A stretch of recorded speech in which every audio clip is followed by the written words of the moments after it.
Everybody, welcome back. I am honored today to be joined by our friend, host of Justice Matters, Mr. Glenn Kirschner, former federal prosecutor. Hi, Glenn. How are you? I'm good, AG. How are you? I'm doing good. Now we're in October. And the reason I wanted to talk to you today is because both you and I have been very supportive of what the Justice Department is doing mostly, but also acknowledging what they're not doing or what they're seemingly not doing, and putting forth our reasons for thinking that they are or should be. I think some of those reasons are, your assertion that the investigation into the boots on the ground insurrectionists and the leaders they're inextricably linked. That investigation cannot be divorced, I believe is what you said. I put out a tweet yesterday reminding everyone that the inspectors general for multiple agencies are looking into not only the insurrection and the leadership of the insurrection, but the plot to overturn the election, AKA Jeffrey Clark, Eastman memo, et cetera. And those investigations have been going on since January 15th and January 25th, respectively, since before Merrick Garland even set foot in the Justice Department. And those investigations, usually an IG investigation takes about 90 days. The more complex ones take longer. But if criminal referrals were made to the Department of Justice, we would not be seeing the results of those reports because they could jeopardize an ongoing investigation. But we still haven't heard anything. And honestly, Glenn, I'm getting to the end of my grace period, if you will, and I wanted to know what you thought of that.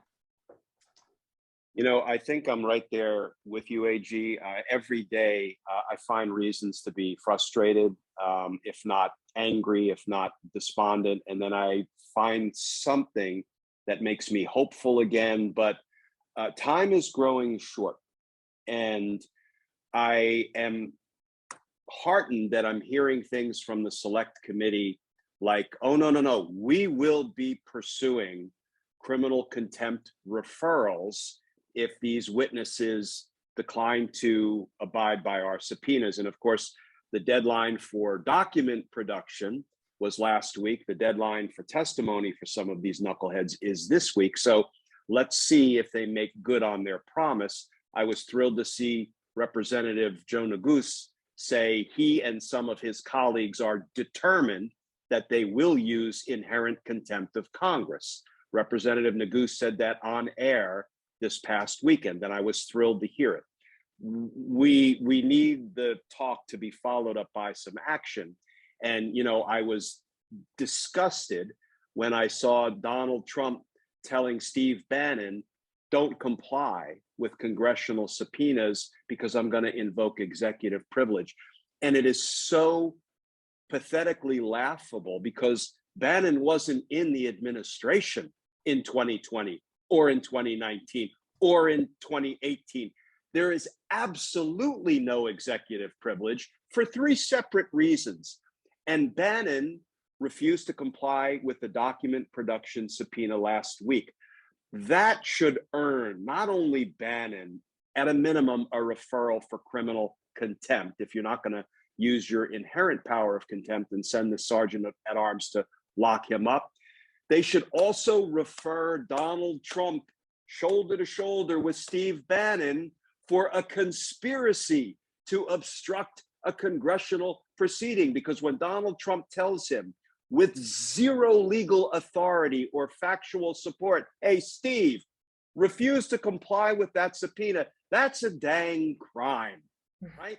Let's refer them both over as a package deal in a conspiracy to obstruct Congress. Because, my patience is growing thin. And if Congress doesn't follow up their threats with some action, I'm going to be really, really angry. And at the end of my rope, come the end of this week, after the subpoenas for testimony come to a head.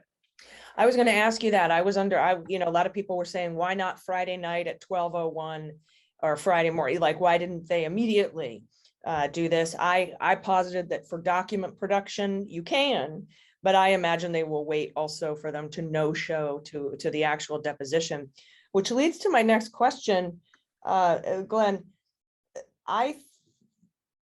yes, this is a crime. And yes, there's a conspiracy to intimidate witnesses or obstruct Congress or even obstruct justice, because this is a judicial proceeding by all, for, for legal definitions. But it is at that bottom, obstruction of Congress, this conspiracy with Bannon and the others.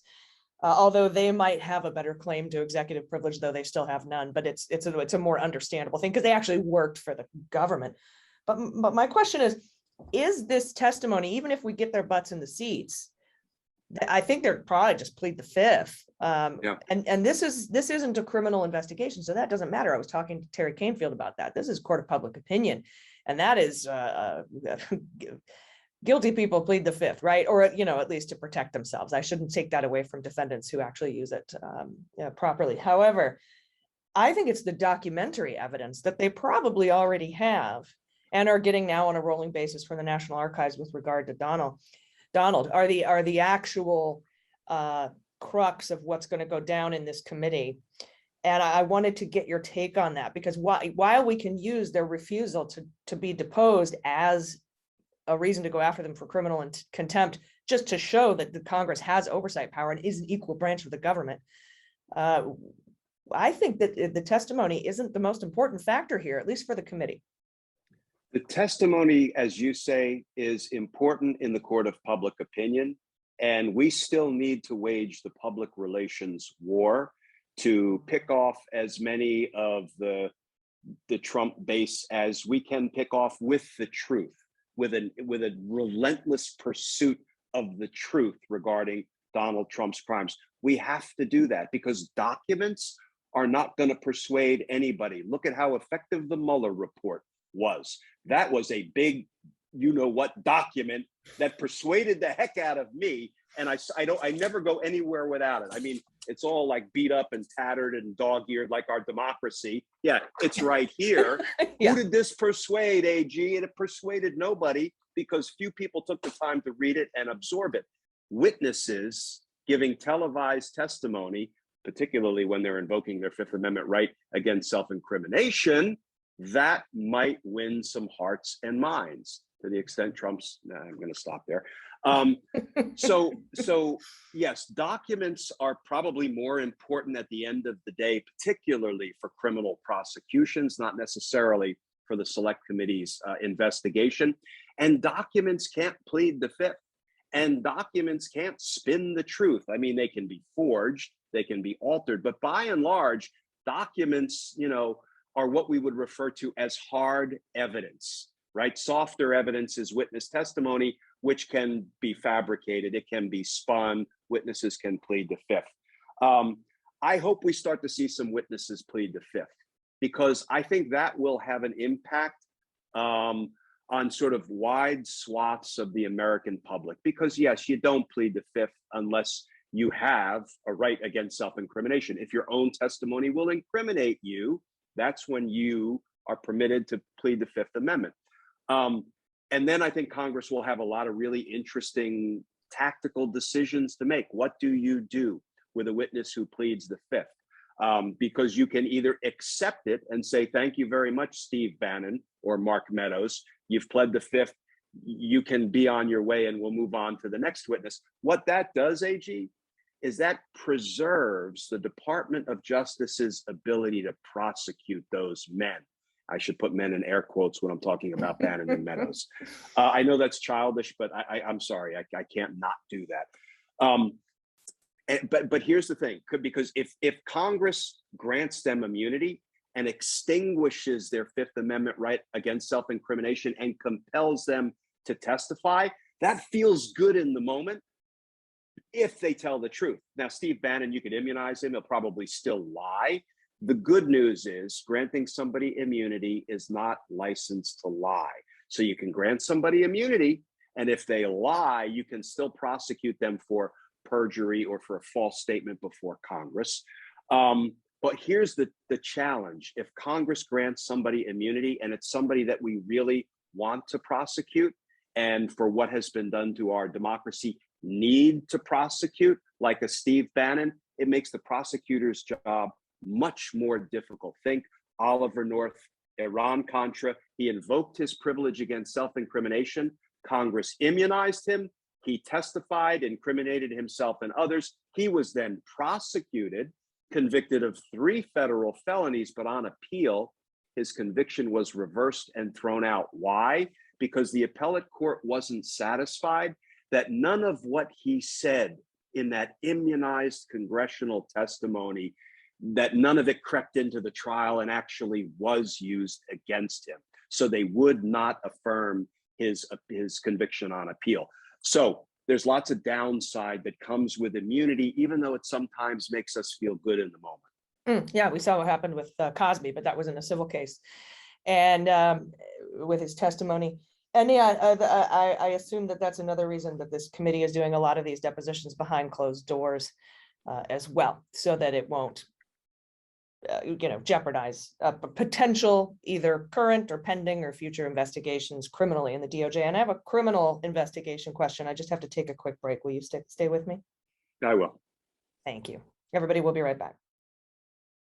Everybody, welcome back. We're talking with Glenn Kirschner, host of Justice Matters, former federal prosecutor, good friend of mine on Team Justice. And I had mentioned criminality, and you had mentioned Department of Justice criminal investigation. And that's where I think the crux and the most important thing is. I love the select committee. I think they're doing a good job. They're doing a service to the country. But for me, everything boils down to accountability and indictments to prevent us from sliding into autocracy, honestly. And of course, voting rights and getting rid of the filibuster. Story for another day. But talking about criminal investigations, a committee versus criminal Department of Justice investigation. Some of us have posited that Merrick Garland may be waiting for criminal referrals from either Congress or the inspectors general or both in order to insulate himself from seeming political.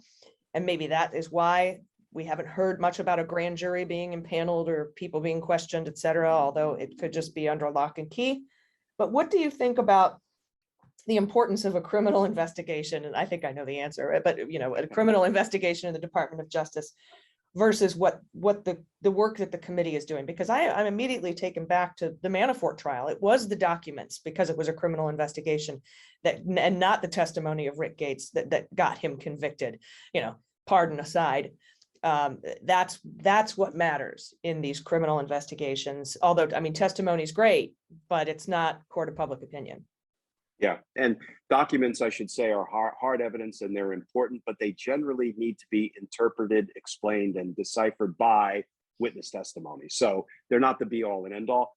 So, and I don't want to mix my sort of treasonous apples with my insurrectionist oranges, but I don't think Merrick Garland waited, but I'm going to do it now that I said I shouldn't do it.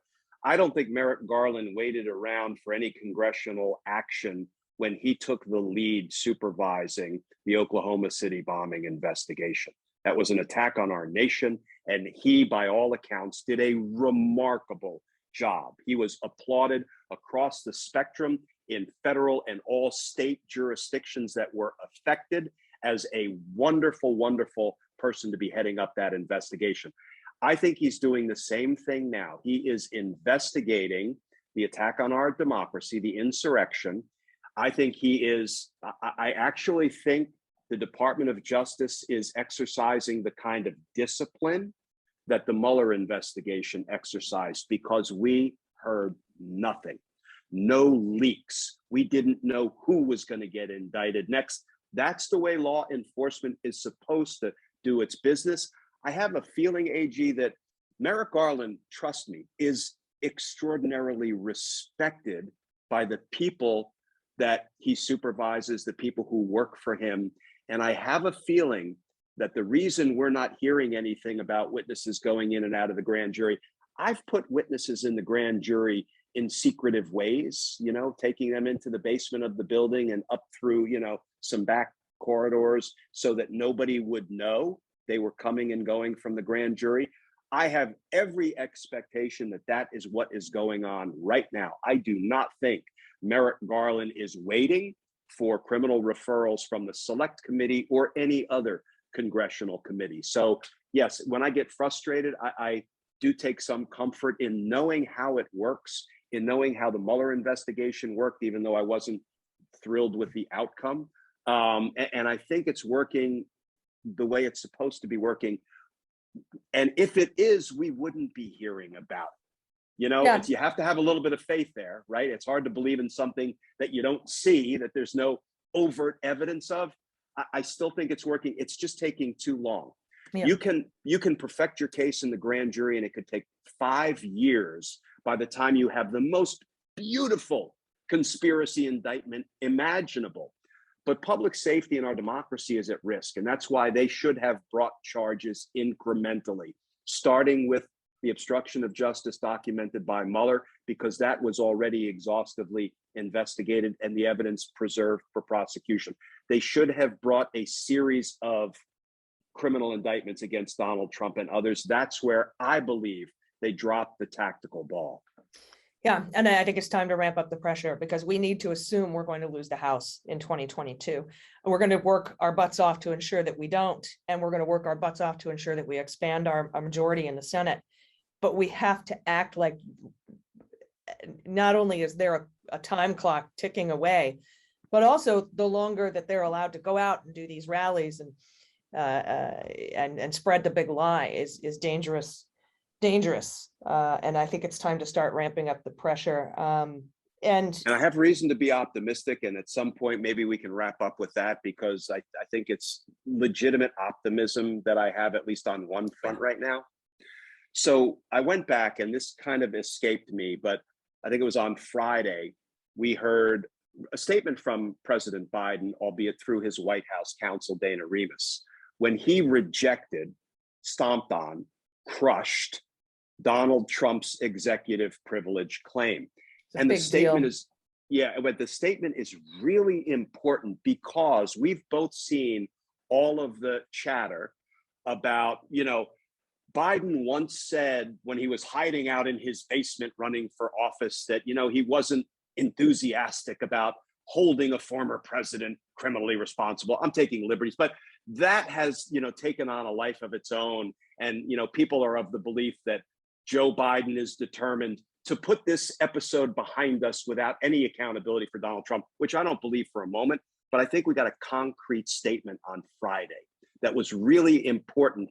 And he made this statement through his White House counsel on the very issue of why he's rejecting Donald Trump's claim of executive privilege for the materials that the Select Committee is seeking. And he said, and I'm going to boil it right down to its essence and quote the most important parts.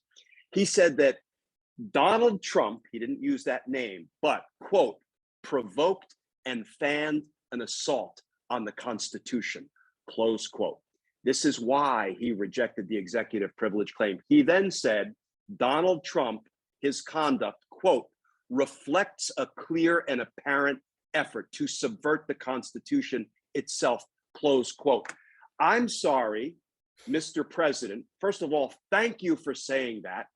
And second, you don't tell the American people that, what Donald Trump did and why you're rejecting his claim of executive privilege, unless your administration is prepared to act on it, to hold him accountable, to charge him for it. You can't tee it up like that and then expect us all to ignore it, forget it, put it behind us. No way. So I was really heartened and even optimistic when I went back and I reflected on that statement from White House counsel Dana Remus. Yeah, I concur. I was shouting it from the rooftops. This is a very, very important step. No, it's not an indictment, but it does erase the entire myth that he just wants to move forward in the interest of unity, which was going around since I think November. And yeah, I agree. And I think, regarding the Mueller investigation and what we did know when subpoenas were issued. And I think that perhaps if they haven't been issued criminally by the Department of Justice in this case, whether to overturn the election or the big lie or the inciting the insurrection, which are all connected, as you said, it might be they haven't been issued yet because this is a ground up investigation and you need to get up to the top. You don't really start there. But I'm with you on the obstruction of justice stuff. We will learn what the method is here. We just don't know what it is. It's frustrating and we're running out of time. We are, but all hope is not lost, at least not yet. No, not yet. And I'll be with you sounding big giant red sirens when all hope is lost, because our democracy hangs in the balance. Glenn, thank you so much. Justice Matters. Everybody check it out on YouTube. You can find it on MSW Media at the podcast if you don't have time to listen to it as it happens. But I appreciate you and I appreciate your time today. Former federal prosecutor Glenn Kirschner. Thank you. Great talking with you, AG.